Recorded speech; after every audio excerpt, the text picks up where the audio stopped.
नमस्कार। मैं एडवोकेट अजय दिलीप जोशी। कुछ दिनों पहले मैंने एक वीडियो बनाया था जो अपने टीवी सीरियल्स में काम करने वाले जो भी एक्टर और एक्ट्रेसेस है उनको उनका पेमेंट 90 डेज के बाद मिलता है। उसी सिलसिले में मैंने एक वीडियो बनाया था और उसी सिलसिले में मैंने गवर्नमेंट ऑफ इंडिया को मतलब मिनिस्ट्री ऑफ लेबर को एक एप्लीकेशन लिखा था और उसमें मैंने बहुत सारे इश्यूज जो भी है, जो लेट पेमेंट का इश्यूज है, उसके बाद अपना लॉन्ग वर्किंग आवर्स है, उसके बाद जो फीमेल एक्ट्रेसेस के सेफ्टी का जो प्रॉब्लम है, उनके लिए मतलब लेट पैकअप होता है तो उनके सेफ्टी की जिम्मेदारी किसकी है, या अच्छी फूड क्वालिटी या एक्सप्लॉयटेशन है, और भी बहुत सारे प्रॉब्लम है, वो उनका सबका जिक्र मैंने उस एप्लीकेशन में किया है। और मैंने वो एप्लीकेशन मिनिस्ट्री ऑफ लेबर को भेजा था। उसका रिप्लाई अभी आया है। उस रिप्लाई में उन्होंने कहा है कि ये जो आपका प्रॉब्लम है ये अभी हायर कॉम्पिटेंट अथॉरिटी के पास गया है और गवर्नमेंट जल्द ही इसके ऊपर एक्शन लेने वाली है। ऐसा उन्होंने उस एप्लीकेशन में जो रिप्लाई है उसमें उन्होंने बताया है। साथ में उन्होंने एक बात और बताई है, क्योंकि जब मैंने ये एप्लीकेशन किया था तो मैंने हमारे लिए एक एक्ट बनाया है। वो एक्ट के बेस लेके, उसका रेफरेंस लेके मैंने उनको ये एप्लीकेशन लिखा था कि ये आपका एक्ट है और ये इस एक्ट में सेक्शन 4 में आपने ये हमें बताया है, हमें अधिकार दिया है कि अगर आपको कुछ प्रॉब्लम्स है तो आपके प्रॉब्लम्स आप secretary to the government of India ministry of labour के नाम से भेज सकते हैं। तो उसी एक प्रिस्क्राइब फॉर्मेट में आप भेज सकते हैं। तो उसी प्रिस्क्राइब फॉर्मेट में मैंने गवर्नमेंट ऑफ इंडिया को एक एप्लीकेशन भेजा था। जिस एक्ट का मैंने जिक्र किया है वो एक्ट के बारे में मैंने पूरा वीडियो बनाया है, फिर भी आपको मैं जानकारी देता हूँ इस वीडियो में। जो वो एक्ट है cinema worker and cinema theatre worker regulation of employment act 1981। ये एक्ट गवर्नमेंट ऑफ इंडिया ने 1981 मतलब 43 ईयर्स पहले हमारे लिए बनाया है। जो सिनेमा वर्कर के लिए, सीरियल वर्कर के लिए नहीं है, मतलब सीरियल में काम करने वाले लोगों के लिए नहीं है, क्योंकि उसका जो टाइटल है वो सिनेमा वर्कर है। अभी सिनेमा वर्कर की डेफिनेशन भी मैं आपको बताता हूँ उन्होंने क्या लिखा है। जो उन्होंने सिनेमा वर्कर के डेफिनेशन में उन्होंने किन किन लोगों को उसमें ऐड किया है वो मैं बताता हूँ। उसमें एक्टर है, म्यूजिशियन है, डांसर है, स्किल्ड वर्कर, अनस्किल्ड वर्कर है, उसके बाद जो सुपरवाइजरी वर्क करते हैं, मैनेजरियल वर्क और टेक्निकल आर्टिस्टिक वर्क, इन सबको उन्होंने उसमें ऐड किया है। किसमें? सिनेमा वर्कर में। ये सिनेमा वर्कर के क्लॉज डेफिनेशन का क्लॉज 1 है। क्लॉज 2 में उन्होंने क्या लिखा है कि इनका जो पेमेंट है वो does not exceed 1600 rupees per month और lump sum 15,000 for that particular project. अभी अभी के इस सिचुएशन में या अभी के टाइम पे इतने कम पेमेंट में कोई भी आर्टिस्ट बड़ा हो छोटा हो, कितना भी छोटा हो, काम नहीं कर सकता 1600 रुपये पर मंथ। तो ये एक्ट ना अमेंड करने की बहुत ज़रूरत है। तो इसी एक्ट का रेफरेंस लेके मैंने उनको अपना जो टीवी सीरियल इंडस्ट्री में काम करने वाले लोगों का जो प्रॉब्लम है वो बताया है। अभी अभी ये उनके पास अपना तो प्रॉब्लम गया है। अभी उनको ये बात रियलाइज़ हुई कि ये जो एक्ट हमने 1981 में जो पास किया है गवर्नमेंट ऑफ इंडिया ने, इसका हमने नोटिफिकेशन ही इशू नहीं किया है। अभी नोटिफिकेशन ही इशू नहीं किया मतलब क्या? इसकी अधिसूचना किसी को दी ही नहीं है, ये इम्प्लीमेंट ही नहीं हुआ है, इसकी जानकारी किसी को है ही नहीं, ना किसी ने फॉलोअप लिया है गवर्नमेंट ऑफ इंडिया से कि ये एक्ट का क्या हुआ। जिन्होंने भी एक्ट बनाया था तब शायद उन्होंने उसका कुछ आगे नोटिफिकेशन इशू नहीं किया, इसका फॉलोअप नहीं लिया, ये एक्ट इम्प्लीमेंट हुआ है कि नहीं देखा। इसका एक्ट का यूज़ लेके अगर किसी को सीरियल इंडस्ट्री में या सिनेमा इंडस्ट्री में किसी को इसकी जानकारी नहीं है तो इस एक्ट का वो यूज़ करेंगे कैसे? कर ही नहीं सकते। और जैसे बाकी इंडस्ट्री के लोगों को उनके अगर राइट्स वायलेट होते हैं तो उनको मालूम है कि मुझे किस एक्ट का या किस सेक्शन का, किस लॉ के किस सेक्शन का आधार लेके मुझे आगे जाना है, उनको मालूम है। लेकिन सीरियल इंडस्ट्री में काम करने वाले लोगों को या सिनेमा इंडस्ट्री में काम करने वाले लोगों को अपने राइट्स के बारे में पता ही नहीं रहता है।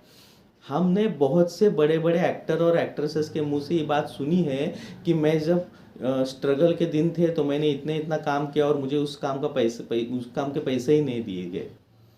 तो ये सब होता है क्योंकि उनको उनके राइट्स के बारे में पता ही नहीं है। हम क्या करते, आप लोग जो एक्टर और एक्ट्रेस होते हैं वो आपके काम के प्रति बहुत पैशनेट होते हैं, आपने बहुत संघर्ष किया होता है, लेकिन और आपको काम मिलने में ही आप धन्यता मानने वाले लोग हैं। तो उसके लिए अगर पैसा नहीं भी मिलता है आपको, तो आप बोलते हैं कि हाँ चलो ठीक है, काम तो मिला क्योंकि मुझे आगे जाना है, मुझे आगे जाके बड़ा एक्टर बनना है और बड़े एक्ट्रेसेस बनना है। ये आपका ना एम होता है। ये एम गलत नहीं है, लेकिन पैसा अगर आप एक आदमी अगर ऐसा करता है, उसके पीछे इस इंडस्ट्री को आदत होती, इस बात की गिरती है, और वो सभी लोगों के साथ उस तरह का बर्ताव करते हैं। और ये बात सरासर गलत है, ये अनकॉन्स्टिट्यूशनल है, असंविधानिक है। आपके इस दुनिया के किसी कोने में ऐसी इंडस्ट्री नहीं है जो अपने आर्टिस्ट को या एक्टर, अपने एम्प्लॉय को, वर्कर को पेमेंट 90 दिन के बाद या 100 दिन के बाद देती है। ये सरासर गलत बात है। ये रूल है ही नहीं किसी दुनिया की किसी भी कॉन्स्टिट्यूशन में या किसी भी एक्ट में। ऐसा रूल है ही नहीं। जो ये रूल न इन लोगों ने बनाया है, ये गलत है, ये सरासर गलत है। हम लोग बोलते हैं ना ये फिल्म इंडस्ट्री अनसर्टेन है, ये फिल्म इंडस्ट्री अनसर्टेन नहीं है, ये फिल्म इंडस्ट्री अनसर्टेन आप लोगों ने बनाई है, क्योंकि आप लोगों ने ऐसे थर्ड क्लास रूल आप लोगों ने ये इम्प्लीमेंट किए हैं। तो ये रूल होते ही नहीं है। आप आपके राइट्स और सामने वाले की ड्यूटीज़ के बारे में जानिए। आपके राइट्स क्या है, आपके अधिकार क्या है, और सामने वाले का कर्तव्य मतलब ड्यूटी उसके लिए क्या है आपके लिए। ये अगर जानेंगे तो आप के लिए अच्छा होगा, और आपके पीछे जो भी लोग हैं, जो भी नए न्यू कमर्स हैं, उनके लिए भी ये अच्छा होगा। तो आपके लिए जो एक्ट बनाया था गवर्नमेंट ऑफ इंडिया ने, जिस एक्ट का अभी मैंने जिक्र किया, उसमें लिखा है, आप अगर किसी प्रोडक्शन के साथ, सिनेमा के लिए लिखा है उन्होंने, सीरियल के लिए नहीं लिखा है, सिनेमा के लिए लिखा है कि अगर किसी प्रोडक्शन हाउस के साथ जुड़ते हो किसी भी काम के लिए, जो मैंने अभी काम आपको बताए थे, unskilled, skill, manager, supervisor work, actor, musician, ये सब के लिए अगर जुड़ते हो तो आपका पहले तो एग्रीमेंट होना चाहिए। बिना एग्रीमेंट आप काम कर ही नहीं सकते, ये इलीगल है। ये मैं नहीं कर रहा हूँ, ये गवर्नमेंट ऑफ इंडिया कह रही है उस एक्ट में। तो एग्रीमेंट होना ज़रूरी है। जब एग्रीमेंट होता है तो उसके आपका जो रोल है उस फिल्म में, तो वो कितना है, कितने उसका ड्यूरेशन है, वो उसमें मेंशन होना चाहिए। उसके लिए आपकी फीस मेंशन वहाँ मेंशन होनी चाहिए, और उसमें से आधी फी आपको एट द टाइम जब आप साइन करोगे एग्रीमेंट तब मिलनी चाहिए, और जो रिमेनिंग बाकी बची हुई जो फीस है वो आपको इक्वल इंस्टॉलमेंट में मिलनी चाहिए। ये जिक्र है। दूसरी बात, ऐसे बहुत से पॉइंट्स है उसमें जो एक्ट में है, जो आपको मालूम नहीं है, तो ये आप जान लो। दूसरी बात उन्होंने कही है कि आपका जो वर्किंग वीक है वो 6 दिन का होना चाहिए। संडे और पब्लिक हॉलीडेज में आपको काम नहीं करना है। आपका जो वर्किंग आवर्स है वो 8 आवर्स से ज़्यादा नहीं होने चाहिए। आपकी एक शिफ्ट और दूसरी शिफ्ट उसके बीच में 12 घंटे का अंतर होना चाहिए।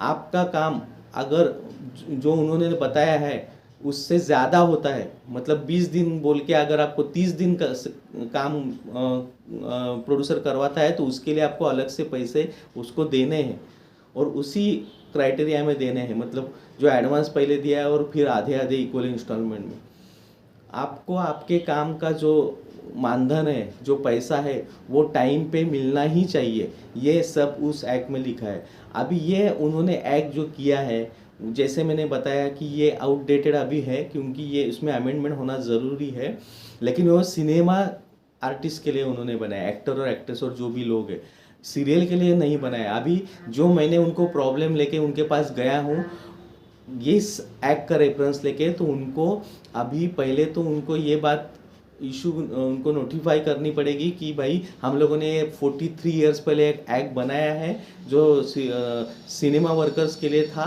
जो हम लोगों ने इसका कोई नोटिफिकेशन ही इशू नहीं किया है। तो ये अभी उनको अपने इस एप्लीकेशन के ज़रिए उनको ये बात मालूम हुई। अभी वो उसका इम्प्लीमेंट करेंगे, और साथ ही में जो सीरियल इंडस्ट्री का जो प्रॉब्लम है जो हम लोगों ने उनके पास पहुंचाया है, वो भी उसके ऊपर वो ज़रूर कुछ कार्रवाई करेंगे। उन्होंने उस नोटिफिकेशन में लिखा है, और अगर भी नहीं करते तो उसके आगे क्या करना है ये भी मुझे मालूम है, क्या करना है उसके आगे की फाइनल स्टेज। लेकिन मुझे उम्मीद है कि वो लोग, मतलब ministry of government of India, ministry of labour हमारे लिए ज़रूर कुछ करेंगे, ऐसा उन्होंने लिख के दिया है। तो ये हमारे लिए बहुत अच्छी बात है और एक पॉजिटिव बात है हमारे लिए, और मैं इसके लिए आगे तक ज़रूर कुछ करूँगा और मेरी कोशिश जारी जारी है। लेकिन ये सिर्फ मेरे अकेले का काम नहीं है, आपको ये वीडियो ज़्यादा से ज़्यादा लोगों तक पहुंचाना चाहिए और ये इन्फॉर्मेशन आप ज़्यादा से ज़्यादा शेयर कीजिए। इसलिए मैंने आज ये वीडियो हिंदी में बनाया है। मेरी हिंदी इतनी अच्छी नहीं है, फिर भी मैं कोशिश कर रहा हूँ बात करने की। आप ये वीडियो ज़्यादा से ज़्यादा लोगों तक पहुँचाइए ताकि लोगों को अपने राइट्स के बारे में पता हो।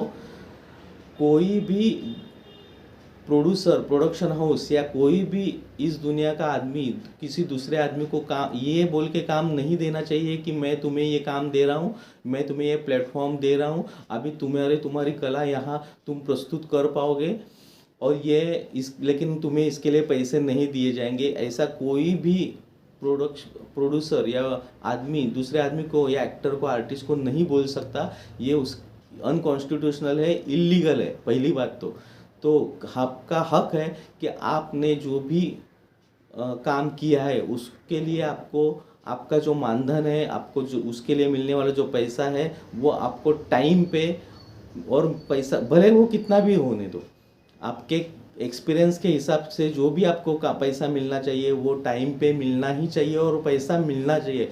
बिना पैसे लेके आप किसी भी इंडस्ट्री में काम नहीं करते और उसी हिसाब से आप इस इंडस्ट्री में भी काम मत कीजिए। अगर आपको पैसा नहीं मिलता है तो आपका हक है वो पैसा लेने का, और ये अनकॉन्स्टिट्यूशनल है। ये गवर्नमेंट ऑफ इंडिया के एक्ट में सारा एकदम क्लियर कट शब्दों में लिखा है। आई होप आपको ये इंफॉर्मेशन, जानकारी अच्छी लगी होगी, काम की लगी होगी। और ये वीडियो एक्सक्लूसिवली फॉर एक्टर और एक्ट्रेसेस है, तो आप ऑल इंडिया लेवल पे जितने भी सीरियल्स है, जितने भी सिनेमा है और जितने भी अभी डिजिटल प्लेटफॉर्म पे जितने भी लोग काम कर रहे हैं उन सब तक ये मेरा जो ये वीडियो पहुंचाइए। आपको आपके लिए जो एक्ट है उसकी जानकारी लीजिए, और जो ये अपना जो सीरियल इंडस्ट्री में काम करने वाले लोग हैं जिनका पेमेंट 90 डेज़ के बाद होता है, इसके लिए एक अपनी पहली स्टेप हो गई है पूरी और उसका पॉजिटिव रिप्लाई आया है। ये सब बात आप उन तक पहुंचाइए। धन्यवाद।